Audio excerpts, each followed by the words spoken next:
नमस्कार। आज है 29 जुलाई और देखिए ईरान और अमेरिका जंग से बहुत सारी बड़ी खबरें निकलकर सामने आ रही है। पहली खबर आपको बताते हैं जहां पर पिछले 24 से 36 घंटे में एक बार फिर से ईरान ने अमेरिका पर हमला किया है। बुधवार सुबह तड़के ईरान ने मिडिल ईस्ट में अमेरिकी सेना के बेस पर बैलिस्टिक मिसाइलों से सीधा सीधा हमला बोला है।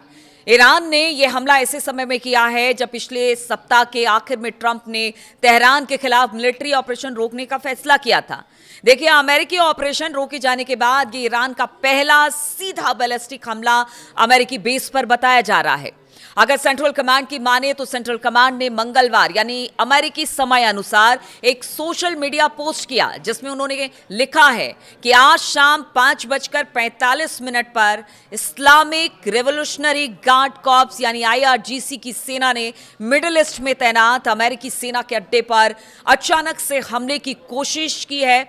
ईरान में कई बैलिस्टिक मिसाइलें दागी हैं, लेकिन सभी मिसाइलों को सफलतापूर्वक रोक दिया गया है और अमेरिकी सेना सतर्क पूरी तरह से तैयार दिखाई दे रही है। यह सेंट्रल कमांड की तरफ से एक पोस्ट किया गया जिसमें बताने की कोशिश की गई है कि हमने अब जो ईरान का हमला था उसे नाकाम कर दिया है और हम पूरी तरह से सतर्क हैं। देखिए, लगातार ईरान हमले कर रहा था, लेकिन ट्रंप कहते हैं कि शांति हो। 2-3 दिन मतलब आप समझिए कि सैटरडे संडे से हमला अमेरिका ने पूरी तरह से रोक दिया है। बातचीत की ओर आगे बढ़ने की बात कर रहे हैं, लेकिन शायद ईरान को यह मंजूर नहीं है। यानी ट्रंप ने कहा, लेकिन ईरान का भरोसा अब तक उन पर नहीं बना है। यानी अब पूरी तरह से भरोसा उठ गया है, क्योंकि बार बार वो शांति की बात ट्रंप करते हैं लेकिन उसके बाद बड़ा हमला कर देते हैं कोई ना कोई बहाना बनाकर। इसीलिए कहा यह जा रहा है कि पिछले जो सैटरडे संडे से हमले अमेरिका की तरफ से बंद थे, शांति की दुहाई दे रहे थे ट्रंप, उसको दरकिनार करते हुए बैलिस्टिक मिसाइल से अमेरिकी बेस पर हमला किया है बुधवार सुबह भी ईरान ने।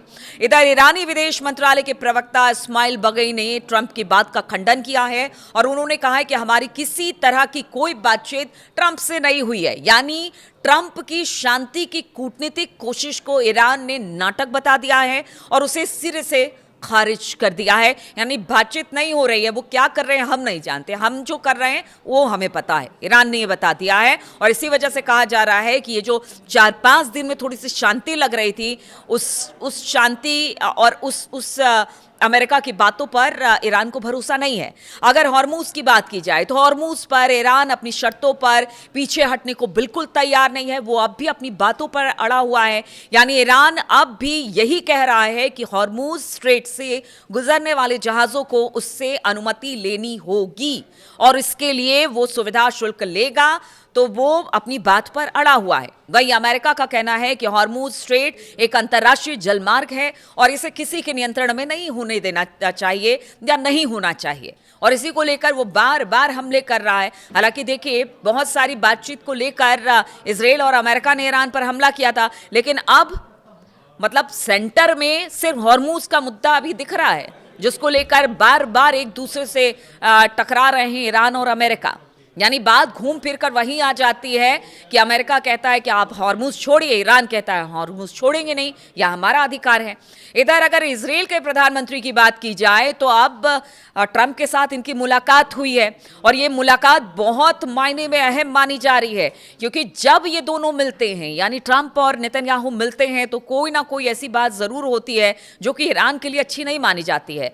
तो अब इस मुलाकात का भी जिक्र कर लेते हैं। देखिए, इजराइल के प्रधानमंत्री बेंजामिन नेतन्याहू ने मंगलवार को अमेरिकी राष्ट्रपति डोनाल्ड ट्रंप के साथ व्हाइट हाउस में मुलाकात की। फरवरी में ईरान के खिलाफ वॉर शुरू होने के बाद से नेतन्याहू और ट्रंप के बीच आमने सामने की यह पहली बातचीत है। इजराइल के चैनल 12 की रिपोर्ट के अनुसार नेतन्याहू ने एक बंद कमरे की बैठक में अमेरिकी राष्ट्रपति डोनाल्ड ट्रंप के साथ ईरान के बारे में खुफिया जानकारी साझा की है, शेयर किया है। अब वो जानकारी क्या है, कुछ बातें तो आई है, कुछ बातें कहा जा रहा है कि बंद कमरे में ही है, ना वहां पत्रकार थे, ना वहां पर कोई था, ना किसी से बातों को साझा किया गया। देखिए, चैनल 12 की माने तो उसकी रिपोर्ट के अनुसार नेतन्याहू का मानना है कि इजराइल को ईरान के खिलाफ फिर से सैन्य कार्रवाई करनी पड़ सकती है। रिपोर्ट में कहा गया कि नेतन्याहू का मानना है कि ईरान पर दोबारा हमला करने के अलावा और कोई दूसरा विकल्प बचा ही नहीं है। इसमें उन जगहों को निशाना बनाना शामिल है जहां पहले हमला नहीं किया गया। यानी फुल प्रूफ प्लान के साथ नेतन्याहू पहुंचे हैं कि भाई अब इस बार तो मेरी बात माने। पहले भी अगर ये युद्ध शुरू हुआ है तो उसकी जिम्मेदारी जो एक्सपर्ट हैं वो यही मानते हैं कि शायद गलत जानकारी ट्रंप को दी गई नेतन्याहू की तरफ से और ये युद्ध शुरू हुआ फरवरी माह से। अब एक बार फिर से कुछ नए प्लान के साथ नेतन्याहू ट्रंप के सामने पहुंच गए हैं कि देखिए ऐसा है, ऐसा करेंगे तो ऐसा होगा, ऐसा नहीं करेंगे तो ऐसा होगा, इस तरह की जानकारी दे रहा है। उनका कहना है कि अब तो भाई ऐसा है कि ट्रंप अब ईरान पर एक बार फिर से बड़ा हमला करने के अलावा कोई विकल्प नहीं है। और इसके साथ ही उनका कहना है कि पुराने जो हमले हुए वो तो हुए, लेकिन अब नए जगहों को, नए ठिकानों को पर हमला करना बेहद ज़रूरी हो गया है। इस तरह के प्लान के साथ पहुंचे हैं नेतन्याहू ट्रंप के पास और उन्होंने कहा है कि ईरान ने फिर से जहां पर एक बार फिर से जैसे न्यूक्लियर ठिकाने हैं उसके या फिर बाकी चीज़ें उसको फिर से दुरुस्त किया है, या जहां मिसाइल या ड्रोन बनाए जाते हैं उन कारखानों को दुरुस्त किया है, उनको एक बार फिर से लक्ष्य बनाया जाए। यानी जिस चीज़ को बर्बाद पीछे जो हमले हुए फरवरी माह के बाद, उन हमलों में जो डिस्ट्रॉय हो चुका था उन सब जगहों को अगर ईरान ने बनाया, खड़ा किया, वहाँ से फिर से मिसाइल का उत्पादन हो रहा है या फिर बनाए जा रहे हैं या फिर ड्रोन का उत्पादन एक बार फिर से शुरू हुआ है, तो उनको भी लक्ष्य बनाने की बात नेतन्याहू कर रहे हैं। और उनका कहना है कि नहीं तो फिर दिक्कत हो सकती है। और बताया जा रहा है कि अगर इस बार ईरान को टारगेट नहीं किया गया तो फिर टारगेट पर अमेरिका और इजराइल होंगे। ये भी कह रहे हैं नेतन्याहू कि मतलब वो चिता रहे हैं कि आप नहीं मारेंगे तो वो हमको मार देंगे। बताया जा रहा है कि इजराइल ने वॉशिंगटन को केवल अपना आंकलन बताया है, लेकिन ईरान के खिलाफ ऑपरेशन के लिए अमेरिका पर सक्रिय रूप से दबाव बनाया नहीं है।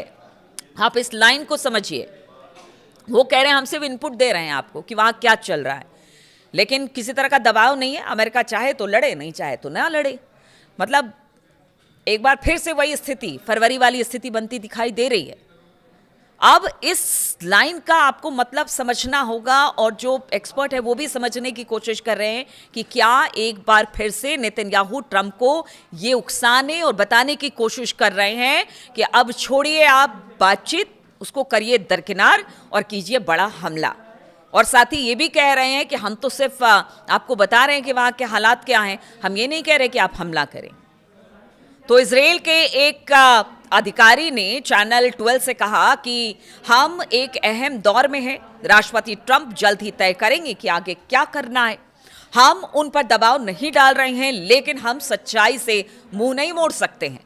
नेतन्याहू ने इजराइल का पक्ष रख दिया है। अब देखना होगा कि ट्रंप और नेतन्याहू की ये मुलाकात क्या रंग लाती है। दोनों नेताओं के बीच बातचीत में ईरान के साथ युद्ध का मुद्दा ही छाया रहा। दोनों देश यानी कि अमेरिका और इजराइल ने ईरान के खिलाफ मिलकर युद्ध शुरू किया था, लेकिन बाद में इससे निपटने के तरीकों को लेकर दोनों में हमने देखा कि किस तरह से तनाव भी आया और दोनों अपने अपने तरीके से युद्ध खत्म करने की बड़ी कोशिशें भी उसके बाद करते दिखाई दिए, लेकिन हुआ कुछ भी नहीं। युद्ध आज भी जारी है, गाहे बगाए हमले आज भी हो रहे हैं और कोई पीछे हटने को तैयार नहीं है। लेकिन ये जो इस बार यानी फरवरी के बाद जो युद्ध हुआ, उसके बाद 1 महीने की शांति आई, उसके बाद कुछ प्रस्ताव रखे गए और उसके बाद जो अभी हमले हो रहे हैं ना, उसमें इजराइल जो है वो चुपचाप बैठा हुआ है, वो इसमें पार्टिसिपेट नहीं कर रहा है।